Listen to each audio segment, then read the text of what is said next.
आप सभी को ज्योतिषाचार्य व महावास्तु विशेषज्ञ आचार्य डॉक्टर ज्योतिवर्धन सानी का सादर नमस्कार। मैं जी मीडिया का धन्यवाद करूंगा कि वर्ष के सबसे पवित्र महीने कार्तिक मास जो 17 तारीख से शुरू हो रहा है और जहां से शारदीय नवरात्रि प्रारंभ होते हैं, उसके लिए उन्होंने मुझे बात करने के लिए आमंत्रित किया है। जी बताएं। जी नवरात्रि कल से शुरू होने वाली है, तो मेरा सबसे पहला सवाल ये है कि ये वक्त हमारे लिए बहुत कठिन भरा वक्त है। तो इस वक्त में यानी कि कोरोना काल में व्रत करते हुए हमें क्या क्या सावधानियां रखनी चाहिए, क्या क्या बातें हम ध्यान रखें? जी देखिए, बिल्कुल बहुत ही कठिन समय है।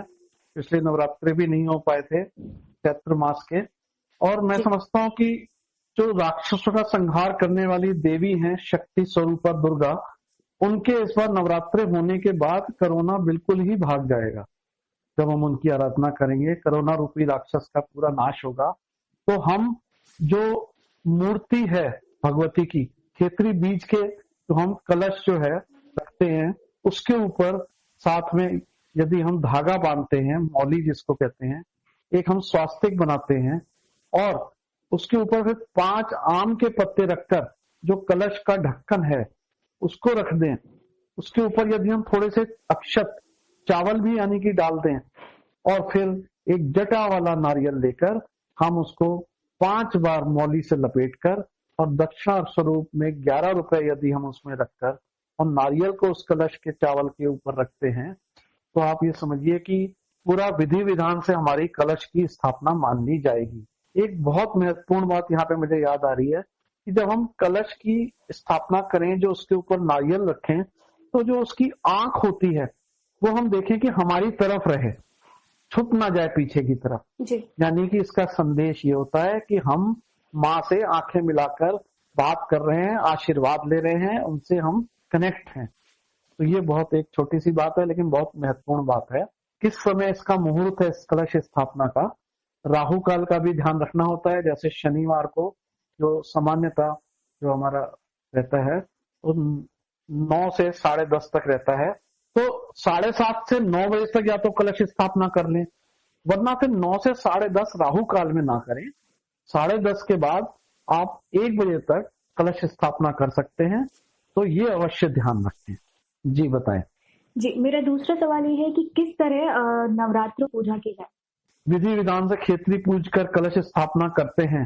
ये जो है ओम नमः चंडिकाय बोलते हैं, ओम जयंती मंगला काली भद्र काली कपालिनी, इस मंत्र का उच्चारण करते हैं। तो आप ये समझिए कि हमारा आधा काम तो हो ही गया है। और उसके अलावा यदि हम पूरा काम करना चाहें तो दुर्गा कवच हम रोज करें, और पूरा करने में दुर्गा कवच, जैसे कोरोना काल है और कई काम होते हैं, सावधानियां रहती हैं, तो हम अगर दुर्गा कवच का पहला अध्याय, 7वां अध्याय और 11वां अध्याय ये जरूर कर लें, उससे भी हमारा काम पूरा हो जाएगा। देखिए, दुर्गा चालीसा और आरती जरूर करनी चाहिए। और लोग जैसे थोड़ा थोड़ा समझते ही हैं कि दुर्गा स्वरूप जो है उसका ग्रह से अगर कनेक्शन है तो शुक्र ग्रह इसके लिए है। तो हम ये कहेंगे कि अगर आप जो उनको दुर्गा जी को प्रसन्न करने के लिए एक 2.5 शब्द का मंत्र ओम दुम दुर्गाए नमः, इसका आप रोज 108 बार उच्चारते हैं, तो पूरी पूजा समझिए आपकी ये मान ली जाएगी। पूरा आशीर्वाद आपको ये मिलने वाला है। इसमें बहुत महत्वपूर्ण बात एक है कि अष्टमी जो है वो 23 तारीख को है, नौवीं 24 तारीख को है और विजयदशमी 25 तारीख को है। तो आप अगर कोरोना में सारे व्रत नहीं रख पा रहे हैं तो कोई चिंता ना करें, आप पहला व्रत रख लें।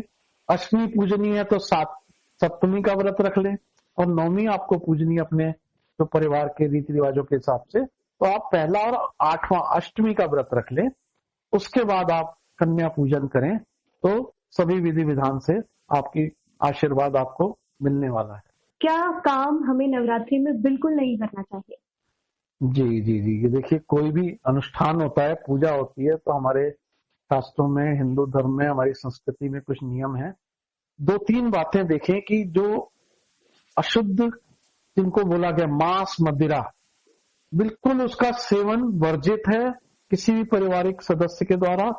और यहाँ तक कि कहा जाता है कि जो हम खाना खा रहे हैं उसमें भी सिंघाड़े और कुट्टू का आटा खाएं, ताकि जो गेहूं या और जिसमें कोई दोष आने की संभावना है, कीड़े वाला आटा हो सकता है और किस तरह से हो सकता है, वो भी कोई पाप हमारे ऊपर ना लगे।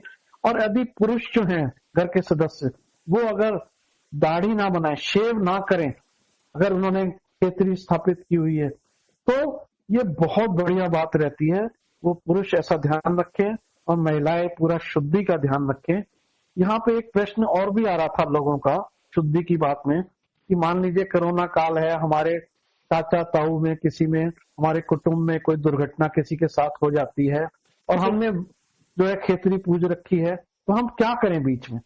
तो यहाँ पे जरूर आपको पता होना चाहिए कि मान लीजिए चतुर्थी है, पंचमी है, उस दिन आपको खबर आ गई, आगे आप जोत नहीं जला सकते, अनुष्ठान नहीं कर सकते, तो आप जितना घी डाला हुआ है उस जोत में उसको जल जाने दीजिए और उसके बाद वहीं पे पूजा अपनी समाप्त कर दीजिए।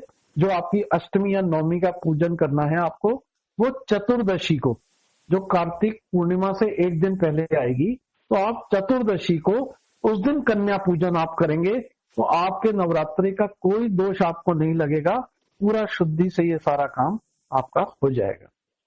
जी, इस बार जो है अब भक्त मंदिरों में दर्शन नहीं कर पाएंगे नवरात्रि के वक्त बिकॉज ऑफ कोरोना वायरस जी। तो ऐसे में आप लोगों को क्या संदेश देना चाहेंगे?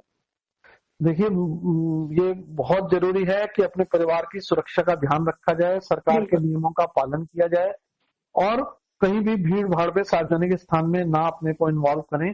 हमारा जैसे रोहिणी में हम रहते हैं, तो हम लोगों ने जो एक रामलीला मैदान है, वहां पर दिल्ली के सबसे प्रसिद्ध मंदिर जो है, यहाँ पे लाइन लगती है दर्शनों के लिए, तो उस मंदिर की जोत मंगाई है हमने जी। और वो जोत जो है वहां पे मैदान में रखी जाएगी, जिससे वो जो लोग अपने घर में जोत ले जाके जलाएंगे तो उनको पूरा आशीर्वाद मिलेगा और झंडे वाला मंदिर की पूरी कृपा उनको मिलेगी।